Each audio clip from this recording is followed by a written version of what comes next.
which proves to us how ridiculous the Christian argument is that the God of the Hebrew Bible is an angry, unloving God, that grace and love only came through Jesus. Perhaps if they spent more time reading Torah than trying to justify the need for their addition, they may get it, friends. But can you blame them? Because honestly, how can they ever justify the need for a new text if the old one depicted the Creator as interested in us as the supposed new one? But this just shows that the problem is not with God, friends. No, God never changed.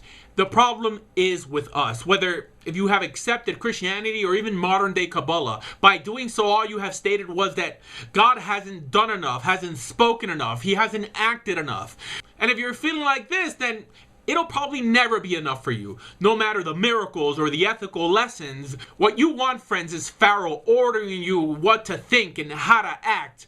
When the signature of a true teacher has never been to make you rely on him, but to make you ethically independent so that you'd be able to teach others and multiply his initial efforts.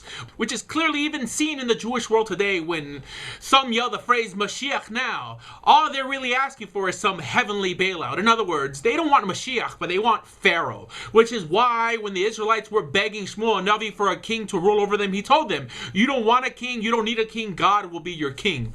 In other words, you have an example, you have instructions, what more do you need? And this is just what we see in this week's Parsha. The first instance of ingratitude. After all the miracles and all the love. In the second parak, the Hebrews cry to Moses, did you bring us out of Egypt to bury us here?